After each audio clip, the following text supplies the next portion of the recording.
Meu irmão, a Polícia Civil sacudiu a roseira cedo, hein? Bota sacudido isso daí, Papão. Polícia Civil sacudiu a roseira cedo. Imagens, inclusive, Caio, das primeiras horas do dia dessa terça-feira, onde uma força de segurança cumpriu mandatos em vários municípios aqui no estado. Foi um bom dia diferenciado para uma galera aí, Papão. Esse bom dia aí, esse golpe é o golpe da internet, é o golpe moderno, em tempos modernos.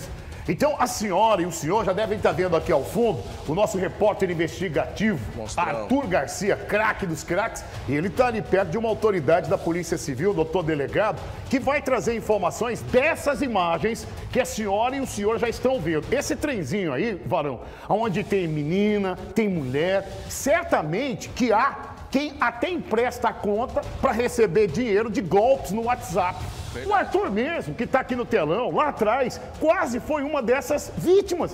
Quase caiu no golpe da internet. Eu contava isso somente pelo Facebook. Bom, nós já estamos ao vivo e a partir de agora é o Arthur Garcia quem vai deixar a senhora e o senhor por dentro desta operação da Polícia Civil que sacudiu a roseira logo cedo. Ô Monstrão, bom dia e bem-vindo, meu irmão. Obrigado, Pop. Muito bom dia a você, bom dia a todos. Operação Gênesis, ela é a segunda fase hoje, viu, Pop? Ela deu início ano passado e num total ali de 54 mandados de prisão e também de 43 de busca e apreensão, desse total de prisão preventiva, apenas 36 foram cumpridos hoje, que foram as pessoas localizadas nessa operação.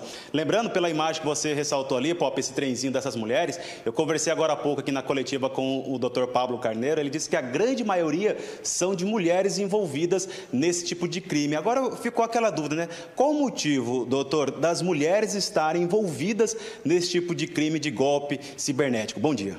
Bom dia. Nós temos provas que esses indivíduos que efetivamente aplicam os golpes, eles solicitam essas contas, eles dão preferência à conta de mulheres para tentar passar uma credibilidade maior para as vítimas, né? Então, todas essas mulheres que nós conseguimos identificar que têm participação direta, consciente, ativa nesses golpes aplicados, também foram presas na data de hoje. O trabalho de investigação levantou ali um total de pouco mais de R$1 milhão. Uau. Desse total de patrimônio, existe ali um bloqueio judicial na conta desses suspeitos, existe também pessoas ligadas em outros estados. Como que se deu o resultado dessa operação e o trabalho dela? Exatamente. Todos esses suspeitos que foram presos e o que se encontram foragidos ainda, total de 54, foi também cumprido na noite de ontem, na madrugada, um bloqueio judicial no valor desse golpe que nós conseguimos totalizar com essas vítimas identificáveis. Destaca-se que essas vítimas, nós conseguimos qualificar vítimas que são de 13 unidades da federação diferentes. Brasília, São Paulo, Maranhão, Roraima, Espírito Santo. Então, os suspeitos estavam aqui em Cuiabá aplicando golpes no Brasil inteiro. O senhor me disse também agora há pouco que são duas pessoas que estão em Portugal, na cidade de Gaia, né? Essas pessoas estavam realizando esse tipo de golpe, trabalhando nessa modalidade, de que forma em outro país? Então, esses suspeitos, até o final do ano passado, residiam aqui em Cuiabá. Tivemos notícia que eles mudaram para lá. Entretanto, esses suspeitos continuam aplicando golpes, continuam praticando todos esses delitos perpetrados por essa organização criminosa. E por conta disso, também representamos pela prisão preventiva desses dois, solicitamos a cooperação jurídica internacional, foi deferida aqui pelo Judiciário de Mato Grosso, já encaminhamos toda a documentação para o Ministério das Relações Exteriores, que já entrou em contato com as autoridades portuguesas, que devem cumprir os mandados nas próximas horas, nos próximos dias. Dessas mulheres envolvidas, doutor, o senhor acabou dizendo sim que elas acabam passando essa credibilidade, mas a ligação dela com a organização seria apenas de fornecer os dados para abrir essa conta, ou elas tinham também ali a obrigação de fazer contato com as vítimas por telefone para passar essa credibilidade? Boa, Arthur. Então, existem mulheres que faziam contato com as vítimas, existe grande parte dessas mulheres também que intermediavam esses valores, recebiam esses valores nas suas contas. Algumas recebiam porcentagem desse valor do golpe e transferiam para outras pessoas. Então, isso que caracteriza uma organização criminosa, a divisão de tarefas entre seus membros. Então, qualquer pessoa, por mais simples que desempenhe a sua tarefa, ela também faz parte da organização criminosa e vai responder do mesmo crime que a pessoa, do que vai responder aquela pessoa que efetivamente entra em contato com a vítima. A legislação, ela prevê isso, como eu disse no artigo 29 do concurso de pessoas, prevê que qualquer pessoa que concorre para o crime incide nas penas a ele combinado. Então, se essa pessoa está contribuindo de forma consciente e deliberada para a prática desse delito, ela vai responder também na medida de sua culpabilidade. Ô Pop, as pessoas devem estar perguntando agora também qual é essa modalidade de golpe, né? De que forma eles aplicavam isso em Cuiabá e em outros estados. Isso. Tem aquela modalidade, o tão conhecido bença tia, bença avó, que a pessoa acaba ligando, se passando por um parente, e a vítima, infelizmente, acaba acreditando e acaba fazendo o depósito de um valor na qual aquela pessoa criminosa está dizendo que está precisando. Outra situação seria a comercialização de alguns bens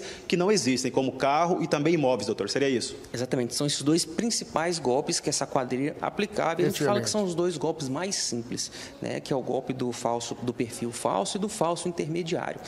Golpes de fácil evitação por parte das vítimas. Quando a pessoa entra em contato, se passando por algum familiar, por algum amigo, uma simples chamada de vídeo, você consegue confirmar se é ou não aquela pessoa que se diz ser. E no golpe do falso intermediário, é só tomar o cuidado da vítima nunca fazer o depósito para uma pessoa, para um terceiro que não é de fato aquele proprietário, aquele titular legal do bem. Então, se está comprando um veículo, a gente recomenda que faça o depósito apenas na conta do titular desse veículo. Se está comprando um terreno, certificar junto com o cartório de imóveis quem é de fato o proprietário, só fazer a transferência de valores para essa pessoa que é o titular do bem. Doutor, em nome da TV Cidade Verde, programa do Pop, nós aqui estendemos os parabéns ao senhor, principalmente aos investigadores que trabalharam arduamente para conseguir localizar os alvos e também conseguiram prender essas pessoas. Parabéns a todos vocês. Exatamente. A gente aqui é só uma ponta, né? Esse trabalho todo ele é desempenhado pela equipe de investigação aqui da Delegacia de Estelionatos. Nós só materializamos o que é produzido pela equipe de investigação e pelos escrivães. Então, a gente tem que parabenizar muito o serviço desses policiais que às vezes não aparecem aqui na reportagem, mas são eles que dão realmente toda a base para uma investigação e para uma futura condenação dos suspeitos. É isso, Pop. Fiquei sabendo também que a equipe aqui, a Delegacia de Estelionato, ela está há pouco mais de 1 ano e meio, vai completar 2 anos agora em julho desse ano. Então, você imagina, nesse período ela consegue sim efetuar esse trabalho de operação e prender esses criminosos que, infelizmente, causam esses trajetos que a gente acompanha diariamente das pessoas mandando informações que caíram num golpe. E é difícil, né? A gente sabe que é difícil as pessoas recuperar esse patrimônio. Nesse caso, como houve ali a apreensão desses bens, com certeza seria uma forma ali também dessas vítimas conseguir recuperar esse bem, esse patrimônio perdido. Pop, com você, se quiser fazer alguma pergunta ao Dr. Pablo aqui, eu repasso a ele. Arthur, na verdade, você é o profissional que traz todas as informações. A minha dúvida era exatamente o que você acabou de perguntar para o doutor. Quais as modalidades de crimes foram praticados na internet? Porque nós, através de você mesmo, já mostramos aqui golpe na internet, onde a pessoa se passa pelo filho. E você foi muito feliz quando disse. A senhora em casa já deve ter recebido pelo zap: bom dia, mãe, mudei o celular. A foto da tua filha, tudo parecia ser a sua filha, mas não era. Era um golpe como esse que o doutor está narrando para o Arthur. Então, Arthur, hoje nós estamos mostrando algumas meninas, algumas mulheres indo presa na operação da Polícia Civil, mas vale lembrar que algumas semanas atrás nós mostramos vítimas que perderam mais de 50 mil reais em golpes parecidos como esse, não é verdade?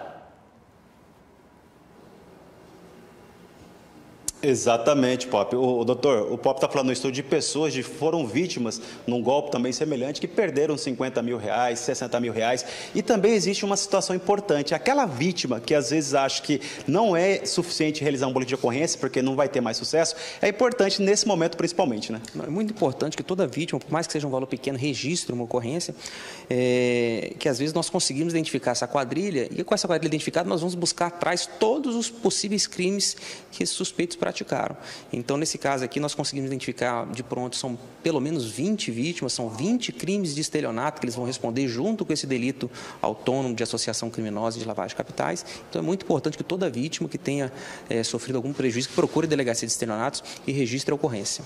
Alguém deve estar se perguntando agora, né, Pop? Mas por que esperar tanto nessa investigação, fazendo com que outras vítimas caiam nesse tipo de golpe? É importante dizer que esse tipo de crime, no caso estelionato, ele só consegue ter uma eficiência nessa operação no trabalho quando se é comprovada a questão de organização criminosa. Então, por isso existe essa importância dessa equipe de investigação, a equipe do Dr. Pablo, de fazer com que esse estudo consiga ali levantar um número maior de pessoas para que essa pena, a condenação, seja maior e principalmente eficiente, viu, Pop?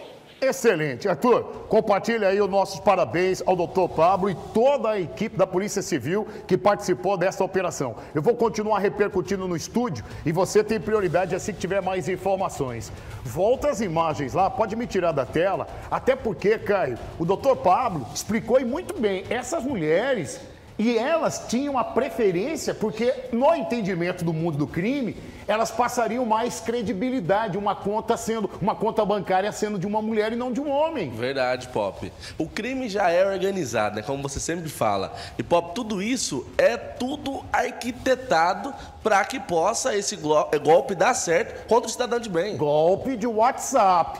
É muito provável que em casa ou no trabalho agora... A meu amigo vai dizer, Pop, eu conheço um familiar que já caiu nesse golpe, ou a senhora mesmo.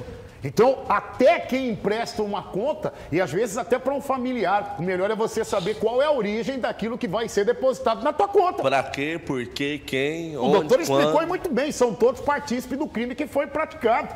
Então, ali pode acontecer de uma dessas mulheres, eu não vou nem condicionar, só ter emprestado a conta, porque não é só. Emprestou a conta... de golpes de WhatsApp, onde alguém teria se passado por um filho, por um familiar, e foi tirado dessa pessoa, sabe-se lá, 5, 10, quantos mil reais? Verdade. Nós já mostramos aqui no nosso programa um senhor de idade que saiu aí de Sinop para ir buscar o carro em Sorriso. Você lembra disso, Caio? Lembro sim, E Pop. quando ele chegou em Sorriso, lembra, vovô? Colocaram ele dentro de um carro, dona, ficaram rodando a cidade inteira e obrigaram ele a fazer vários pix. Esse senhor, naquela época, só conseguiu se salvar, lembra como, Caio? Ele se jogou, né, do carro em movimento. E naquele momento, quando foi feito um Pix, alguém emprestou uma conta. Com certeza. Aí o Arthur explicou muito bem. Hoje, logo cedo, a Polícia Civil desencadeou uma operação sacudindo roseira, levando mulher, levando idoso, levando homem para cadeia. E boa parte das mulheres que estão aqui nesse trenzinho que não é da alegria, teriam emprestado a conta sem saber qual é a origem daquele dinheiro que ia receber. Receberia, inclusive, uma comissão no valor depositado na conta.